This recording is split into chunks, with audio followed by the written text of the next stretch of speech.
dando sequência ao nosso evento, não é novidade para todos que o Espírito Santo tem se tornado vitrine dos grandes investimentos do setor portuário, tais como Imetame, Porto Central, Petrocid, Consórcio Navegantes, Parque Lobo, dentre outros, o que demonstra a capacidade e o interesse dos grandes investimentos no estado do Espírito Santo. Com base no exposto, convidamos o Sr. Enildo Moreira Pereira a subir ao palco para sua apresentação, cujo tema é Reflexão sobre os grandes investimentos no Espírito Santo, setor portuário.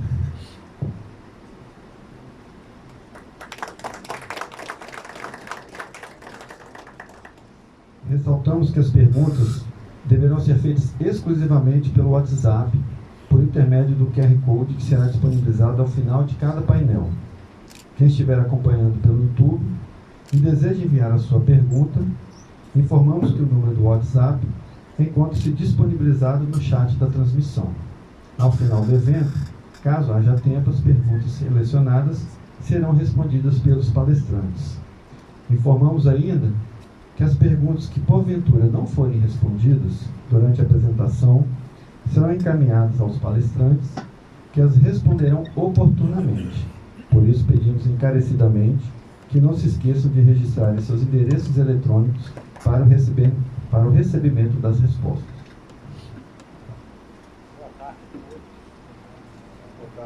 Boa tarde a todos.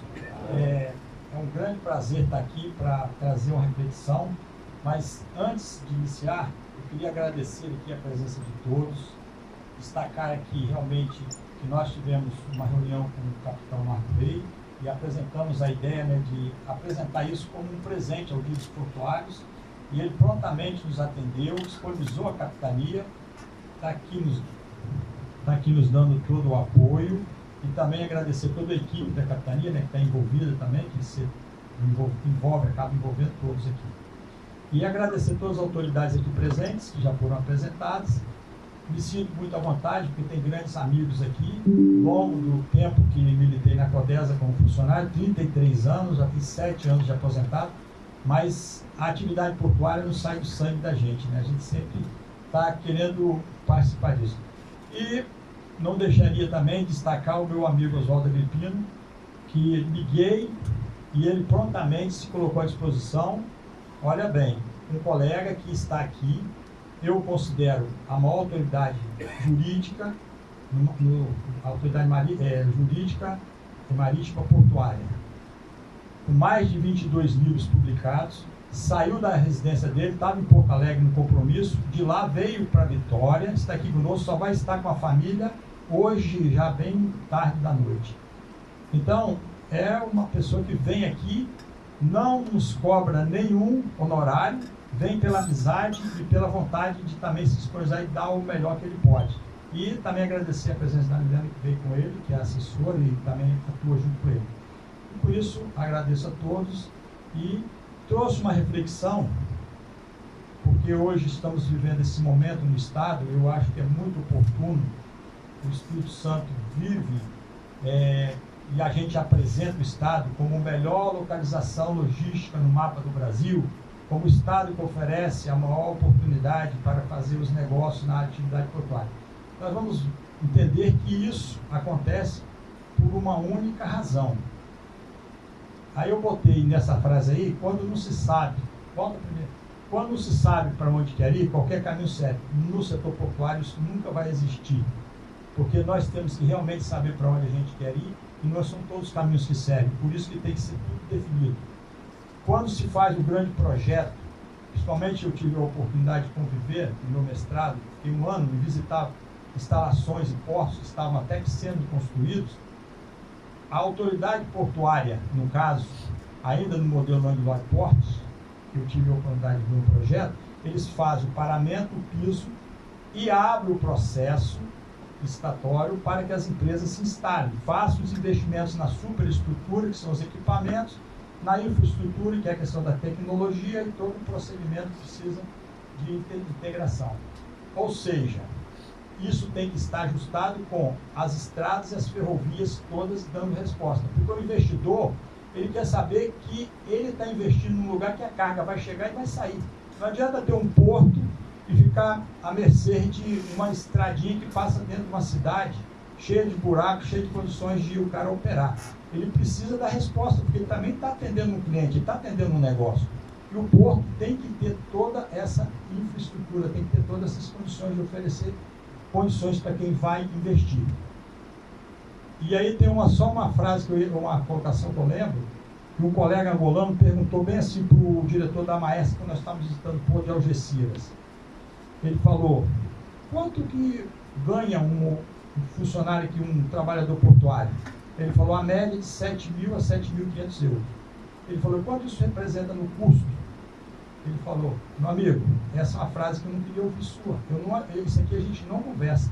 Nós falamos de eficiência portuária. Um porto, ele tem que se apresentar como eficiente para atender o seu negócio. O navio tem que chegar na barra, fundear, fazer o procedimento, fazer a pregação imediata, operar, tirar toda a sua carga, embarcar o que tem que embarcar e sair. E isso vem planilhado. O cara, quando contrata o serviço no porto, ele já sabe quanto que isso vai custar no bolso dele. Qualquer procedimento que quebrar essa cadeia, isso sim vai gerar custo. Então o porto, para ele oferecer um bom serviço, ele tem que ter eficiência. Essa é a palavra que tem que existir no porto. Então nós temos que, hoje, vivemos um momento, claro, todo mundo está acompanhando a economia, o caos na economia, falta de contêineres, linhas congestionadas, portos com vários problemas, e navios fundeados 3, 4, 5 dias para poder fazer a operação. Isso sim que é um problema e que gera muita ineficiência no serviço portuário. Precisamos ter velocidade. Quando a gente olha a barra aqui, infelizmente a gente vê mais de 20, 30 navios ali. Poxa, o Estado está bombando, nós temos muitos navios. Mas isso não é um bom negócio. Para quem está fazendo, o armador não é tanto problema, mas o afretador está quebrando. O operador logístico está tendo problemas. Então precisamos de ter eficiência. E a cadeia ela tem que toda estar conectada no processo. Aí, Vitor. E eu separei a apresentação. Por favor. Em 5 pilares. Eu botei aqui, vamos conversar sobre instalações existentes e execução novas em projetos, e no final faço minhas considerações. A primeira parte, instalações existentes. Atenção. Eu botei Porto de Vitória, existente. Dentro do Porto de Vitória, eu coloquei o que está englobado ali. Viportes, Login, CPV e IPU, que são os que operam com maior volume. Ou seja, é um porto dentro do perímetro urbano. Hoje, a Viportes foi o primeiro porto privatizado, está num porto público, um porto administrado pela autoridade portuária, que era o Porto de Vitória, Codesa, e hoje operado pela Viportes, todo o complexo, sendo que a Lei 8.630/93, ela vem para dar ao porto público a oportunidade de se modernizar, ou seja, de abrir as oportunidades para que as empresas fizessem os investimentos, uma vez que nós não tínhamos condições e o governo não tinha também condições de colocar equipamentos modernos e melhorar a infraestrutura. Com isso, foi feito os arrendamentos. Nós tivemos a TVV na época, o PIU, onde essas empresas ficaram sob um guarda-chuva, podendo operar todo tipo de carga, protegida contra os outros que quisessem investir, fazer seu porto, tendo a sua carga própria. Então, esse porto ficava livre de uma concorrência direta. Só que um tempo foi passado. O porto hoje, de Vitória, a gente olhando aqui, é uma área primária, rodada pela área secundária. Ou seja, como se a gente estivesse vendo dois mundos. Uma área aqui dentro, que faz carga, opera, e você tem a comunidade ao seu entorno. Quando você opera um tipo de carga que levanta alguma partícula, aquilo ali fica igual a carne marimbondo. Todo mundo ficou liçado. Todo mundo vê o porto, às vezes até, como um problema dentro da cidade. Por quê? Os caminhões têm que passar dentro dos bairros.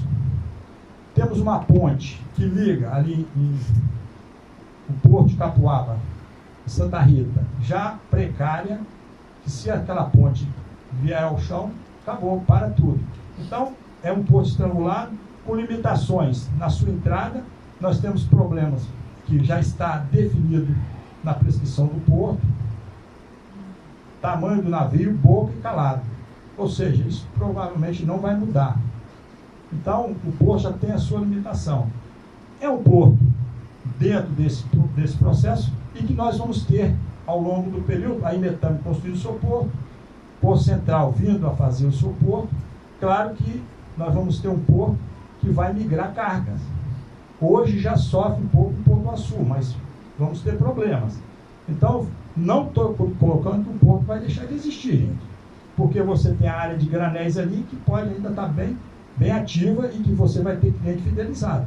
Uma vez que você tem silos, você tem áreas para poder atender. E o lado de Vitória, o lado que a gente chama de área do cais comercial, vai ter que também passar por alguma reformulação. Mas é um porto que o futuro provavelmente é voltado para a Barra do Riacho, por investimentos. Mas ele está aí, existe, mas vai ter que ter muita melhoria na questão dos acessos. Porque a ferrovia não atende na necessidade que se precisa do porto. Então, essa é a situação do porto existente aqui. E vamos em seguida. Em seguida, nós vamos ver portos existentes, mas aí nós temos uma sequência de portos no estado que não tiveram nenhum conflito com a Lei 8.630, uma vez que tem sua carga própria e a logística já definida. No caso, a gente começa Praia Mole, que é o TPS, o produto siderúrgico Carvão. Já é uma carga própria, definida e que não tinha problema. Claro que todo porto se torna também um laboratório, sempre vai se fazer algumas outras experiências, mas tem um negócio próprio. Próximo. Porto Tubarão. Também um porto existente, aí no estado de Calavale, opera com ferro, lá em Porto Tubarão, fazendo minério em Pelotas e ferro, e também com sua logística definida, todo o processo de malha ferroviária e todo o seu processo. Não tem tanto conflito com a comunidade, com a cidade, a não ser os problemas que a gente tem sempre de geração do processo poluente, mas que ela sempre está trabalhando para poder dar resposta a esse processo. Próximo. Porto de Umbu, também, lá no Anchieta, no município de Anchieta. É um porto que tem a sua carga própria, vindo por dutos, também com a logística definida, e fazendo o seu negócio. Próximo. Porto Ocel, com a celulose, que agora, a última matéria que eu li, que já está fazendo uma movimentação de 9.000 toneladas, né? É um porto muito bom no estado, muito forte, com uma logística também boa e com a carga própria, que não teve problema, mas que hoje também está se fazendo outro tipo de carga. Está aberto. A 12.815 veio trazer várias oportunidades e as pessoas estão realmente desenvolvendo o processo. E isso que tem que acontecer na atividade portuária, porque precisamos e temos que atender a necessidade de quem vem trazer carga para o estado, senão vai ficar congestionado, vai ter sempre problema. Então isso é para dar resposta mesmo. Vamos passando para aqui. Aí sim, em execução. Porto da Imetame. Lá é também na região de Aracruz. Um porto feito com boa parte de recursos próprios, um investimento da própria Imetame de mais de 1 bilhão, eu não vou definir aqui se é 1,5 bilhão, 1,6 bilhão, mas mais de 1 bilhão de recursos próprios, mas isso não define que o porto vai ter um sucesso quando você bota o caixa próprio. Que você não vai ter condições de operar um porto só porque você fez um porto com o seu recurso. Você precisa de parceria. O porto tem que trazer parceiros para poder viabilizar o seu negócio. Ou seja, pode ser um armador, pode ser um investidor de logística de negócio, um operador logístico, para que se faça a instalação de terminais de contêiner e outros tipos de carga que ele possa agregar esse porto. E eu acredito, e pelo que eu tenho visto, a Imetame já está abrindo esse processo para trabalhar e para o próximo ano já vai começar a operar, pelo menos um berço já vai começar a operar. Ia ser esse ano, mas diante da burocracia que a gente sabe que nós temos no nosso país, todo esse processo sempre agrega e agarra o negócio, mas isso já está, é um processo consolidado, é um porto já consolidado e que está aí para realmente trazer um grande desenvolvimento para o estado do Espírito Santo. E vai operar todo esse tipo de carga. Próximo. Porto Ocel, instalações novas, eu coloquei aqui, porque olhando aqui do meu lado, para o lado direito, é uma área de oportunidades que o porto apresenta. Eu não sei se esse processo vai começar imediatamente, ou vai qual prazo, mas eles têm essa expectativa de ampliar o porto. Só que hoje o porto já está operando com veículo, carga de projeto, granito e além de sua carga própria. Ou seja, o porto, a gente sabe que é um laboratório. Você vai operando cargas e vai podendo fazer os seus investimentos e atraindo os negócios. E é um porto que tem realmente uma grande expectativa de potencializar cada vez mais o seu negócio. E eu diria o seguinte, está sendo muito bem administrada a equipe, nós já tivemos vários contatos, uma equipe muito boa, muito dinâmica, o Alexandre é um cara muito dinâmico, muito focado e tem um time muito bom para trabalhar. E eu tenho certeza que eles vão ter muito sucesso no negócio deles. Próximo. Porto Central é a vitrine no momento. A imprensa sempre está colocando, a gente sempre vê as matérias, até parabenizar o Arthur Filho, que vem sempre colocando essas matérias no jornal aí, mas ao mesmo tempo, nós temos que entender que o porto precisa realmente do que eu coloquei aqui. A infraestrutura tem que atender o seu negócio. O que eu tive a última notícia é que eles já começaram o projeto, já começaram as obras do porto. Mas é um porto que ele se apresenta como RU, vai ter uma gama de atividades para atender o negócio portuário. É um porto que está dentro de uma área de excelente localização, mesmo tendo o Porto do Açu próximo, mas isso acaba sendo benéfico, porque agrega mais negócios, mais empresas. É um porto empresa, industrial, que tem áreas para poder atender todo o seu negócio, assim como a Imetano, uma ZPE, e que vai agregar várias empresas instaladas ao seu redor para agregar o seu negócio. E aí isso aí tudo tem que dar resposta, ou seja, a cadeia logística tem que estar integrada para poder que esses investimentos realmente sejam viabilizados e que tragam resultados. Próximo. Isso aí é a gama de negócios que o Porto vai desenvolver e que realmente é algo extraordinário. Nós podemos ter aqui, talvez, o maior porto do Brasil em volume de negócios. Próximo. Itaoca Offshore. Como isso está dentro do escopo de negócios que está sendo apresentado no Estado, eu projetei. Mas, diante de tudo que eu coloquei aqui, eu não sei, eu não tenho nenhum representante desse projeto e se ele realmente vai ser viabilizado. É um projeto muito caro na sua concepção e está aí, mas está dentro da linha de escopo e eu apresentei para vocês. Fica lá no município de Itapemirim. Espero que isso possa vir a acontecer também. Próximo. Terminal Portuário de Uruçuquara. Esse é o projeto da Petrocity. A última informação que temos é que a ferrovia já está autorizada e que vai começar o processo. Confirmado.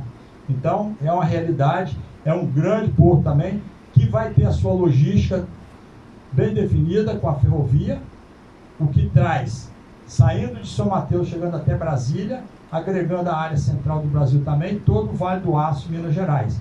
Então, um porto também que se apresenta com grande expectativa, grandes negócios, e nós vamos ter dois grandes projetos, aqui no sul e no norte, ligando o estado. E se tivermos a ferrovia fazendo toda essa cadeia e ligando, não com uma linha só, mas temos que ter ramais que realmente façam conexão para poder fazer a carga fluir. E já é uma realidade, então, muito melhor para o Estado do Espírito Santo. Próximo. Olha só, eu falei sobre a Lei 8.630. No caso, a Viport está dentro desse guarda-chuva porque estava dentro da lei. Aí nós vemos a 12.815, que eu falei, no começo essas empresas não tinham concorrência porque tinha carga própria e tinha logística própria. Mas quando a gente vai analisar, o último contrato, os 25 anos primeiro, venceu em 2025. Eu já estava fora do porto, eu não sei como é que foi o andamento desse processo. Se houve um encontro de contas e como é que vai ser a negociação. Mas eles acabam sendo prejudicados, porque eles, querendo ou não, eles estão dentro de um contrato, dentro de uma lei que dava a eles segurança. E agora eles passam a sofrer a concorrência de quem tem chance de operar com outras cargas. Então, Isso aí eu poderia deixar para o meu amigo Oswaldo Agripino, que é jurista, para ele colocar, e outros que estão aqui. Porque como que isso vai se desenrolar? Eu não entro nesse mérito, mas eu realmente acho que é um processo desigual. Né? Vamos. A Interlândia. Todos lembram que isso aqui era uma circunferência onde tinha 1.000 quilômetros de extensão, mas esse quadro muda, porque o que é uma Interlândia de um porto? É uma área de abrangência de negócios, de atrativos. Então o Espírito Santo, como eu falei, nós temos uma boa vocação logística, nós temos dentro de uma área onde temos um PIB muito alto na economia brasileira, alcançamos o sul da Bahia, norte do Rio de Janeiro, a estado de Minas e a parte central do Brasil. Ou seja, eu tenho uma área de grande negócio, potencial de negócios e um atrativo, que eu costumo dizer, que faz com que o Espírito Santo tenha conseguido grandes plantas, grandes projetos, porque tem um diferencial nesse processo, que é simplesmente a ferrovia Vitória-Minas, que trouxe grande progresso para o Espírito Santo, e conseguiu instalar grandes projetos aqui. Mas precisamos melhorar esse negócio.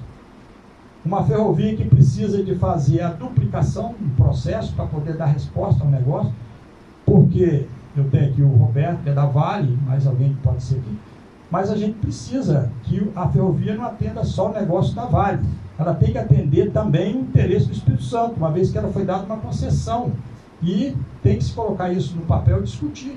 O Estado precisa que isso agregue valor cada vez mais para o Estado, porque nós vamos ter outras ferrovias, mas nada disso vai trazer tanto benefício se não tiver essa agregação de fluxo de cargas, porque se aumenta o mercado lá fora para a necessidade de minério de ferro, a ferrovia fica congestionada para atender o negócio da Vale. Claro que ela não vai deixar de atender o seu negócio para abrir janela para outros clientes. Então precisamos dessa oportunidade. Vou mostrar mais. A Interlândia. Um porto, a gente sabe que o navio chega assim no paramento. Ele não pode entrar para a parte terra. Então, quando ele chega ali, ele tem o cais, o armazém, a carga é colocada e ela é distribuída. Isso é tanto na ida como na volta. Aí, na parte de exportação e na parte de importação. Você tem que ter a logística dando resposta através do rodoviário, do ferroviário, fluvial e outros que nós temos aqui que são duto. Vai o BU. Não temos o fluvial. Mas esse processo que integra a Interlândia, nós hoje temos um país que, infelizmente, temos mais de 1.200.000 quilômetros de estradas, com menos de 35% de estradas pavimentadas. Então, o caos que o Brasil vive, altamente dependente do modal rodoviário, que representa 65% da nossa cadeia logística de deslocamento de cargas. Então, nós somos dependentes de um modal, não que a gente tenha que diminuir tanto ou acabar com o modal. Pelo contrário, nós temos que equilibrar para que isso possa fluir com rodovias que tenham condições de atender, porque o que ocorre é esse volume de acidentes, estradas emburacadas por óleo diesel que fica pingando nas estradas e estradas congestionadas.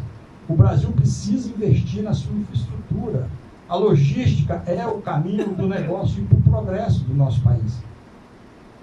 Depois eu vou só fazer um comentário rapidinho no outro mapa sobre o porto de Xangai, no Peru, que mostra realmente a realidade do que nós estamos vendo no mercado. Próximo. A ferrovia, que eu coloquei aí, precisa de... A linha tem que ser duplicada para poder dar velocidade ao processo. Ali vocês estão vendo duas linhas, mas não quer dizer que isso é um processo, porque tem pontos que ela só passa num trecho só. Aí tem vai agarrado o trem de passageiro, o trem de cargas, e precisamos de aumentar esse fluxo aí, melhorar a questão da carga. Próximo. Aí eu botei aqui o Espírito Santo dentro do mapa do Brasil. Nós não somos a melhor localização quando a gente fala de logística. Nós somos a melhor opção porque nós temos uma Interlândia e temos uma ferrovia. Porque se o Rio de Janeiro tivesse também um processo desse forte, seria um grande candidato, e se o sul da Bahia tivesse também uma ferrovia forte, também teria grandes projetos, seria também um candidato. Mas se nós olharmos o tempo de localização, Ceará, Pernambuco, até na Bahia, todos eles têm uma saída mais rápida para a América Central, América do Norte e para a Europa. Então, não é questão de localização, é questão de oportunidade de negócios. E temos que fazer com que isso se integre e torne o Estado cada vez mais eficiente. Como eu falei, o que torna a diferença é a sua eficiência. Próximo. Quando eu botei esse mapa aí, o que eu quis colocar foi isso. O Peru está ali em cima. Os chineses foram lá e construíram o porto de Xangai. Por que eles são muito bonzinhos para os peruanos? Não, porque eles têm uma visão de negócio. Nós sabemos que a economia do mundo, acima da linha do Equador, 80% de todas as rotas comerciais giram nesse circuito aí. O que sobra é o que vem para baixo para nós, só o resto. Os chineses, hoje, cansados dessas rotas, dessas passagens em lugares que estão trazendo conflitos, eles criaram uma oportunidade e já anunciaram que vão fazer uma ferrovia ligando o Peru até Manaus.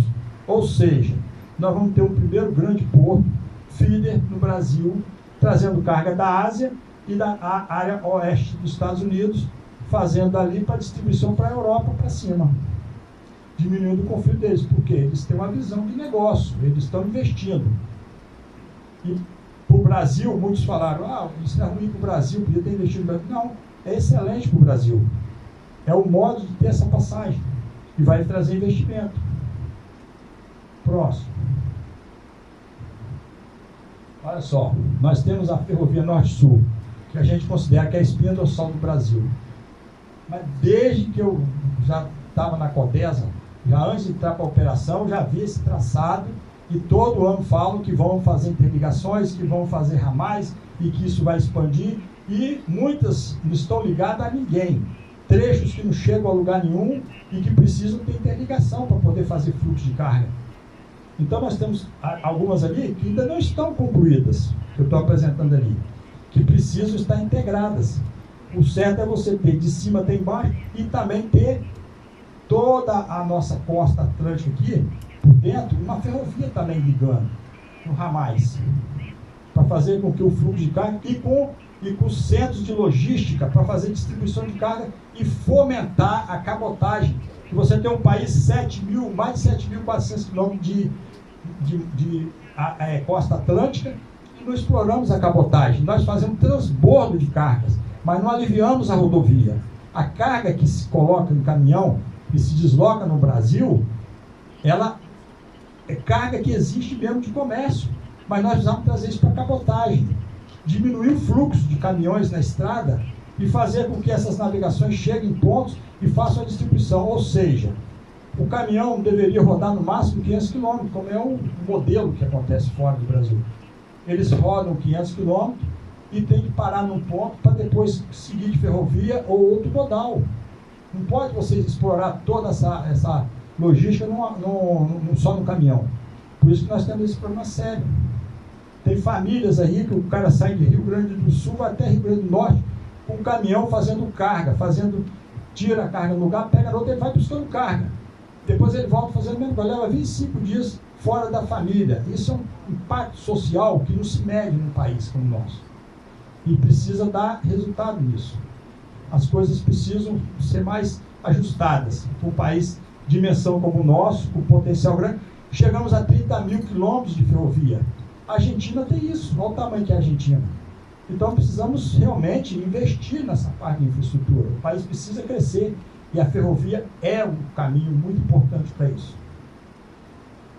Pô, aí eu botei aqui, Porto de Ilhéus na Bahia, está no sul da Bahia, já está com uma ferrovia sendo considerada até lá. E outra coisa, esse porto é para atender mais granéis.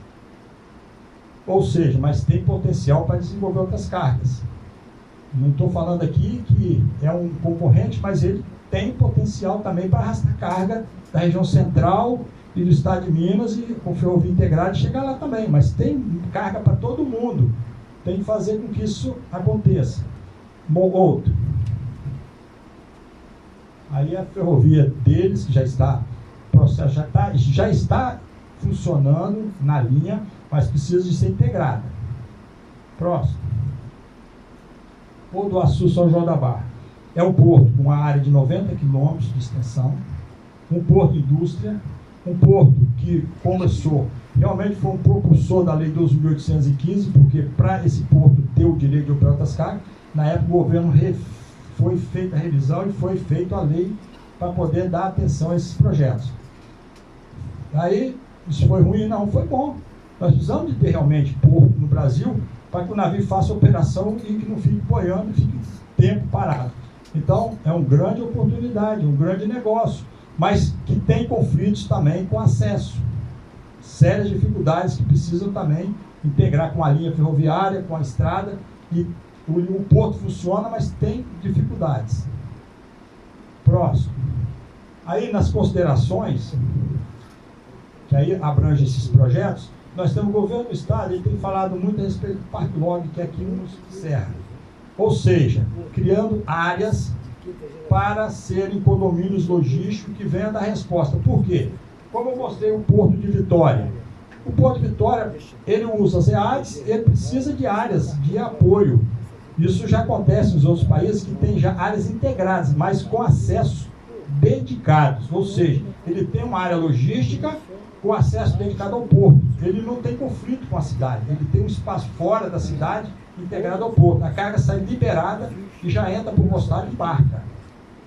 Então, aqui nós poderíamos ter dificuldades de fazer isso, porque o centro está muito congestionado a passagem. Mas é uma alternativa. O Parque Log vem dar resposta a isso, para essas áreas, para os municípios que estão integrados. O vice-governador também destacou a necessidade de resolver a ligação do porto com a BR-101, ferrovias, a questão do capital humano, que nós vemos a grande necessidade, potencializar a carga daqui do Estado e melhorar a criação de emprego e renda. Claro que toda essa cadeia integrada vai proporcionar isso para o Estado, mas precisa, para que isso aconteça, de ações do governo. Ele precisa fazer a coisa funcionar, tem que fazer as discussões em Brasília, trazer recursos e colocar em prática. O nosso Estado vive um momento bom, tem capital, tem dinheiro dos royalties do petróleo, tem que fazer a coisa funcionar aqui para a gente melhorar a logística. E apresentando o Espírito Santo como uma oportunidade completa de logística. Nós só vamos ter isso se acontecer essas integrações, essas ligações, potencializar o Estado. Nós temos essa grande oportunidade. Nós temos o Porto Central e Petrocity, nós vamos ter porto do sul até o norte quase que integrados, ligados. E isso agrega muito. É uma oportunidade de grandes negócios para o Espírito Santo. Bom, Ferrovia Federal, que eu tive a resposta lá, que também da Estrada de Ferro, Ferro Minas Espírito Santo, que é da Petrocity, que vai acontecer. Essa daqui está sendo anunciada com a Vale até a divisa do Rio de Janeiro, mas, como eu disse, uma estradinha de ferro só para dar resposta ao que está discutido dentro da concessão, do encontro que foi feito, não vai resolver o problema. Nós precisamos de, como disse, tem que ser duplicada e dar oportunidade, até mesmo para fazer trem de passageiros. Precisamos potencializar, já que temos a ferrovia, temos que potencializar. A duplicação da BR-101 até a divisa do Rio de Janeiro e até na Bahia, e a 262, não coloquei ali, mas é essencial. O Espírito Santo, a gente vai vendo os trechos, leva 5 anos para fazer um trecho, depois mais 3 anos para fazer um trecho, e a gente nunca vê o processo ser integrado. Isso, o que já arrecadaram de pedágio é fora do comum. Isso tem que ser a cobrança do governo acontecer. Eu acho que o processo é muito lento. E nós temos que atender os grandes investidores no Espírito Santo, eles têm que ter preocupação, porque isso atrasa o processo. Outro. O ser humano ele precisa evoluir. A gente sabe que o processo é esse, é um processo de evolução. Vamos. E o trabalhador portuário, que nós estamos vendo aqui no momento, trabalhava individualmente, cada um carregava o seu peso, cada um tinha que ter sua produção. Mas aí veio o trabalho por equipe, evoluiu o processo, depois agregou com mais volume, com a carga dentro do container, dando mais produtividade. Aí eu trabalhei em equipe, já funcionando, a tecnologia a serviço da produção, o trabalhador já usando a tecnologia ao seu benefício, podendo participar das negociações, é um processo evolutivo, já discutindo como tem que ser o procedimento, as regras, as normas a serem feitas, que é a participação tanto do trabalhador como dos sindicatos na mesa, discutindo, participando do processo, porque precisam ser ouvidos, porque eles são representantes da categoria, e se a gente fizer um trabalho e onde não ouviu o representante da categoria, a gente acaba tendo conflito na base, precisamos integrar esse processo. E até a oportunidade de um trabalhador chegar também ao staff da empresa. O que nós tínhamos no passado é que um político perdia a eleição e ele era nomeado presidente de uma companhia DOCAS, diretor de uma companhia DOCAS, sendo que isso atrasava todo o processo, porque ele não entendia do que acontecia, e ele tinha caneta para poder tomar as decisões, e aí a coisa ficava complicada. Havia uma paralisação de todo o entendimento. Então nós precisamos de ter equipes, como acontece nos postos privados, pessoas que têm conhecimento, têm capacidade de dar resposta para o cliente e entender do negócio. Próximo. Aí nós temos as escalas que a gente tem que subir, chegar até não só o trabalhador, mas quem está à frente, entender de economia, entender de resultados, para poder apresentar esses resultados para quem é o investidor. Vamos, na evolução do trabalho portuário, eu botei assim, grandes projetos com grandes desafios. Será que nós estamos com o olhar voltado para esses desafios? Podemos dizer que temos mão de obra preparada ou já estamos pensando em cuidar dessa necessidade? Tenho percebido que ao longo de alguns anos estamos perdendo a identidade portuária, não só aqui no Espírito Santo, mas em todo o território nacional. Essa geração que aqui está, que ainda está por aqui, foi se moldando ao longo de mais de 30 anos, atuando no setor portuário, bem como os nossos palestrantes na terceira Conferência Nacional a ser realizada aqui em Vitória, nos dias 10 e 11. Ou seja, por que eu coloquei isso aqui? Porque eu saí do Porto em 2017, mas antes eu já vinha atuando no curso de formação, qualificação. Tem aqui o meu amigo Nilo Martins, que também é um grande incentivador dessa área, participou muito, trabalhando com formação, e outras pessoas mais que deram também sua contribuição. Com isso, nós tivemos a oportunidade de preparar pessoas, dar oportunidade. Mas o setor portuário mesmo, o trabalhador, poucos estiveram presentes para buscar essa formação. Nós demos para outras pessoas do mercado. Por quê? Por causa do tempo, por falta de incentivo. Eles tinham, às vezes, pagar do bolso. Então, precisamos que as empresas estejam integradas, estejam participativas no processo, dando a esses funcionários a oportunidade de buscar formação e qualificação. Dando a eles a oportunidade de que eles possam crescer na empresa. Porque senão só vão manter a faixa de formação e qualificação só para o staff, e não vou dar oportunidade para quem está na parte de baixo, criando para eles condições de subirem também na empresa, criando oportunidade e dando motivação para isso. Então, o Chumar, que está aqui, o Eduardo Martins, o Fernando Cruz, são pessoas já aposentadas, mas que estão na escola, ensinando, participando, e eles ficaram impressionados aqui no Espírito Santo. Quando chegaram aqui e falaram, vocês, quando vão para um ambiente, só vê o staff. Cadê os outros funcionários que têm que participar, que têm que ouvir, que têm que entender o processo? Porque você, quando vai, quem já teve a oportunidade de ir para Antuérpia, no Porto de Roterdão, você tem escola dentro do porto. Ou seja, o cara fica um tempo lá com pessoas, inclusive de funcionários que já aposentaram, mas que estão dentro do porto, dando parcela de contribuição para participar do conhecimento. Nós perdemos grandes nomes aqui, de colegas que, e eu vou fazer aqui uma colocação, que foi um grande amigo, de muitas pessoas aqui, o Nilo também teve uma grande convivência, que foi o Tomás Bubo. Uns meses antes dele falecer, eu encontrei com ele na Praia do Canto ali, sentado lá, e aí sentei para conversar com ele, e ele disse, Enildo, é chovendo molhado. Eu estou saindo do cenário decepcionado. Eu nunca soube dizer não. Todas as pessoas me pedem alguma coisa e eu faço. Mas eu vejo uma decepção muito grande que a gente não consegue avançar nesse processo. Precisamos de trazer qualificação, trazer o entendimento para as pessoas do que é o setor portuário. Nós estamos perdendo um legado, nós não temos biografia, nós não temos história, nós não temos DNA mais, está acabando isso. Quando eu vejo jovens que estão se dedicando, eu fico admirado, mas eu acho que isso tem que ser potencializado, isso tem que ser aumentado. A gente precisa melhorar esse processo. Então, nós estamos trazendo pessoas aqui que hoje, por exemplo, o Schumacher, eu estou usando o exemplo, então vai vir Eduardo Martins, vai vir o Fernando Cruz, vai vir o Vitor Caldeirino, todos com livros publicados, todos dentro da academia. Inclusive o Fernando Cruz está já indo para a 3ª edição do livro dele, que ele lançou em junho. O livro está sendo o maior sucesso na Europa. E nós estamos trazendo esses caras aqui, vocês não possam nem imaginar o esforço e a consideração que eles têm conosco. Através do CEPEC, nós estamos fazendo um trabalho. Esses caras estão vindo em classe econômica, só com o hotel para dormir, sem nenhum horário, para vir aqui pela amizade, pela consideração.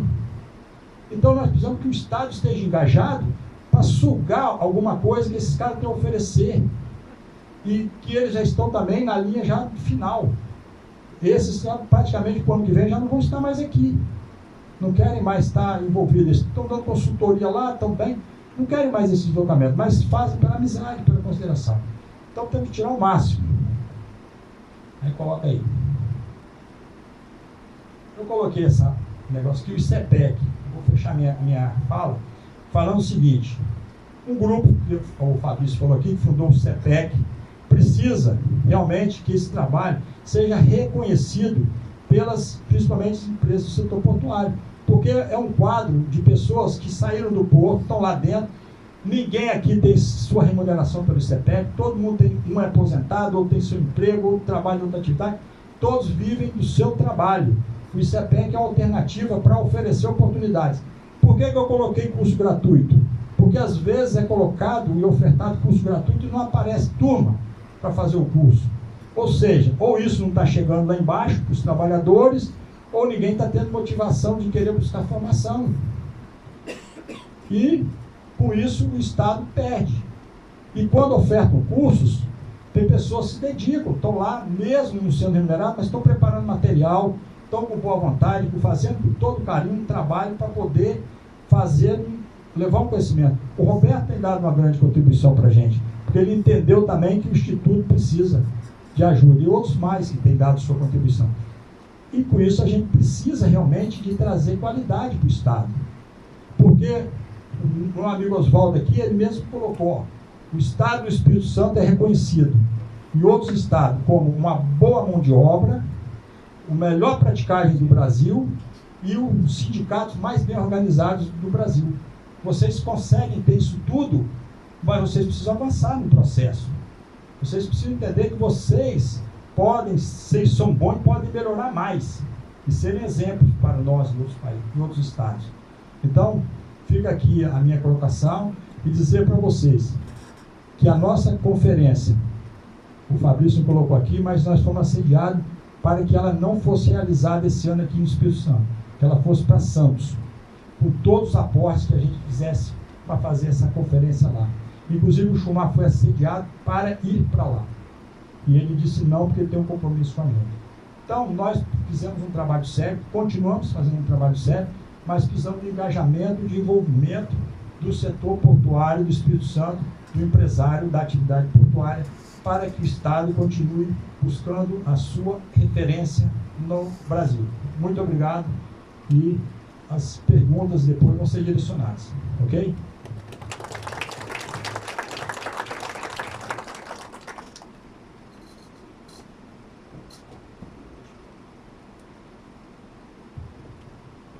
Aí está o QR Code, né, para quem tiver interesse em fazer as perguntas, mas elas só serão respondidas posteriormente, né, à palestra do Dr. Oswaldo Pepino. E neste momento nós agradecemos o senhor Enildo Moreira pela excelente palestra e em sequência convidamos a todos para os minutos de pausa para um delicioso coffee break, que será servido aqui na entrada do auditório. Retornaremos por volta das 15h25.